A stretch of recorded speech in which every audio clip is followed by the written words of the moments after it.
விஜயை பார்த்து நல்ல கேள்வி, விஜயை பார்த்து திமுக பயப்படுன்றது சத்தியம். திமுக மனசாட்சி உள்ள அறிவுள்ள திமுககாரனுக்கு நான் சொல்வது புரியும், ஃபர்ஸ்ட் ஃபேமிலிக்கு புரியும், வெளிப்படையாக ஒத்துக்க மாட்டாங்க. விஜய் ஒன்றும் பெரிய தைரியசாலிலாம் கிடையாது. விஜய்க்கு அவரால் தாங்க முடியாத அளவுக்கு ஒரு செல்வாக்கு இருக்குன்னு நான் நம்புகிறேன். இன்னைக்கு அவருக்கு உண்மையிலே ஒரு செல்வாக்கு இருக்குது.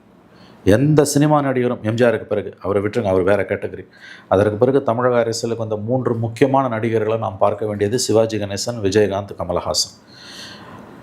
நான் சிவாஜியை ஓரளவு பார்த்துருக்கேன், ஆனால் ரொம்ப கூர்மையாக பார்த்தது கமலையும் விஜயகாந்தையும். கண்டிப்பாக இன்றைக்கி விஜய்க்கு இருக்கக்கூடிய செல்வாக்கு அவங்களுக்கு கிடையாது. எல்லா கட்சிகளுமே விஜய்க்கு ஒரு அபரிதமான செல்வாக்கு இருக்குது. அதில் பெரும்பாலானது ஓட்டாக மாறும் நான் நம்புகிறேன். அவர் ஜெயிக்கலாம் முடியாது, மறுபடியும் சொல்லலாம், அவர் டிஸ்ரப்டராக இருப்பார், அவர் வெற்றியாளராக மாற முடியாது. ஆனால் அவர்கிட்ட ஒரு அபரிதமான செல்வாக்கு இன்றைக்கி இருக்குது. அடுத்த ஓராண்டுக்கு அதை அவர் எப்படி தக்க வைக்க போகிறாரு, ஓட்டாது எப்படி மாறப்போகுது, அதெல்லாம் சேலஞ்சு. பட் இன்றைக்கி அவருக்கு ஒரு மிகப்பெரிய ஒரு செல்வாக்கு இருக்குது அப்படின்றத நான் உறுதியாக நம்புகிறேன். அது திமுகவுக்கு மிகப்பெரிய கலக்கத்தை கொடுக்குது. அவ்வளோ ஈஸி இல்லை விஜய் ஜெயிக்கிறது. ஆனால் திமுகவை அவர் ஷேக்கப் பண்ணுவார். அதனால தான் நான் சொன்னேன், அவர் கெடுப்பார். ஜெயிக்க முடியுமான்னா கஷ்டம். கூட்டணி இல்லாமல் ஜெயிக்கவே முடியாது.